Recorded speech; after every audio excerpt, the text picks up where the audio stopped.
노블레스 오빌리지와 사람의 가치. 영화 타이타닉호를 통해 잭과 로즈의 러브스토리는 널리 알려졌습니다. 우리는 그 외 타이타닉호에 대해 더 알고 있는 것이 없습니다. 1912년 타이타닉호가 빙산에 부딪혀 침몰하는 과정을 영화로 재현되었습니다. 하지만 영화만으로 실제 상황은 다 알기는 어렵죠. 당시 생존자인 부선장은 오랜 세월 침묵 끝에 드디어 사고 당시의 이야기를 공개했습니다. 1912년 4월 14일은 공포의 날이었습니다. 사고로 1514명이 사망했고 710명이 구조되었습니다. 사고 당시 38세였던 타이타닉호의 2등 항해사 찰스 레히틀러 씨는 구조된 승객을 책임지기 위해 선원 중 유일하게 구조된 승무원이었습니다. 지금부터 찰스 레히틀러 씨의 타이타닉호 참사의 자세한 사정을 담은 17페이지 분량의 회고록을 짧게 요약한 내용입니다.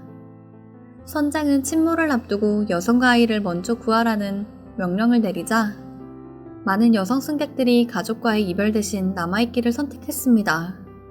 나는 높은 소리로 여성들과 아이들은 이리 오세요 라고 불렀지만 가족을 버리고 혼자 구명보트에 오르려는 여성과 아이는 몇 명 없었습니다. 레히틀러는 살아있는 동안 그 밤은 영원히 잊지 못할 겁니다. 라고 말합니다. 첫 구명보트가 바다에 내려가고 저는 가판위에서 한 여성에게 말했습니다. 부인, 어서 구명보트에 오르세요. 그녀는 뜻밖의 고개를 흔들었습니다. 아니요, 저는 배에 남겠어요. 이 말을 들은 여성의 남편이 그러지 말고 어서 타세요 여보 라고 말하자 여성은 차분한 어조로 대답했습니다. 혼자 가지 않겠어요. 당신과 함께 이 배에 남을 거예요. 그것이 제가 본 그 부부의 마지막 모습이었습니다. 당시 세계 최고 부자 에스더 씨는 임신 5개월이 된 아내를 구명보트에 태워보내며 가판 위에 앉아 한 손에는 강아지를 안고 다른 손에는 시간대를 피우며 멀리 가는 보트를 향해 외쳤습니다. 사랑해요 여보. 승객들을 대피시키던 선원 한 명이 에스더 씨에게 보트에 타라고 하자 에스더 씨는 이런지어하게 거절했습니다. 사람이 최소한의 양심은 있어야 하지 않겠습니까? 그리고 나서 마지막으로 남은 한 자리를 곁에 있던 한 아일랜드 여성에게 양보했습니다. 그리고 며칠 후 배의 파편들에 의해 찢겨진 에스더 씨의 시신을 생존자 수색 중이던 승무원에게 발견됐습니다. 그는 타이타닉호 열대도 만들 수 있는 자산을 가진 부호였지만 살아남을 수 있는 모든 기회를 거절했습니다. 자신의 목숨으로 양심을 지킨 위대한 사나이의 유일한 선택이었습니다. 성공한 은행가였던 구겐하임 씨는 생명의 위험을 느끼는 순간에도 화려한 이브닝 드레스를 갈아입으며 이처럼 말했습니다. 죽더라도 채통은 지키고 신사처럼 죽겠습니다. 구겐하임 씨가 아내에게 남긴 쪽지에는 이런 글이 적혀 있었습니다. 이 배에는 나의 이기심으로 구조받지 못하고 죽어간 여성은 없을 것이오.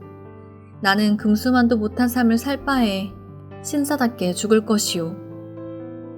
미국 메이시 백화점 창업자 슈트라우스 씨는 세계의 두 번째 부자였습니다.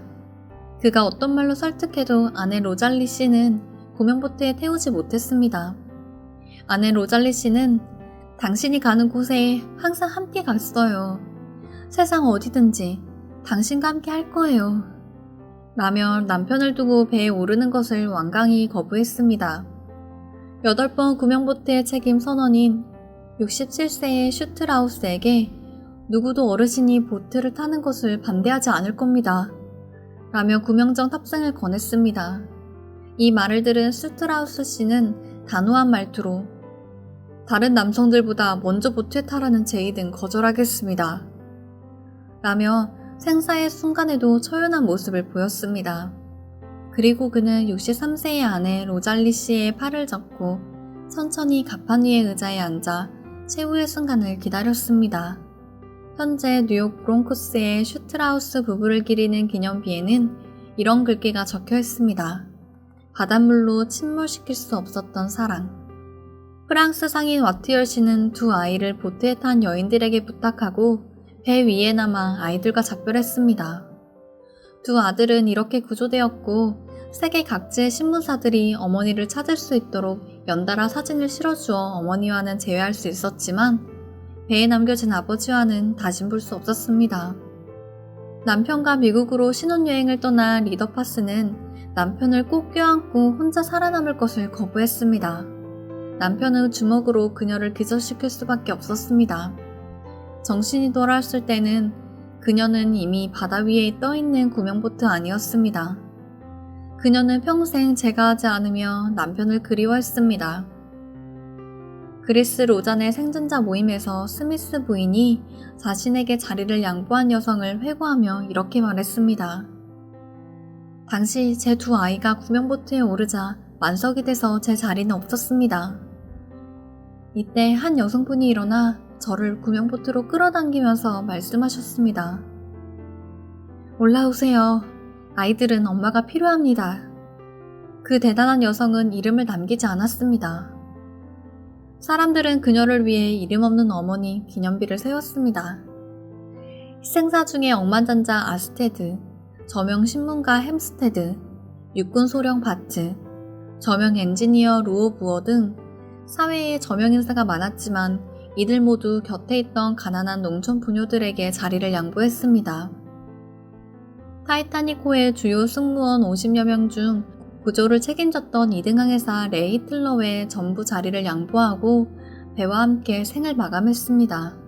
새벽 2시, 각자 도망가라는 명령을 받았지만 1번 연산사 존 필립스는 여전히 전산실에 앉아 마지막 순간까지 SOS를 입력하며 자신의 보직을 떠나지 않았습니다.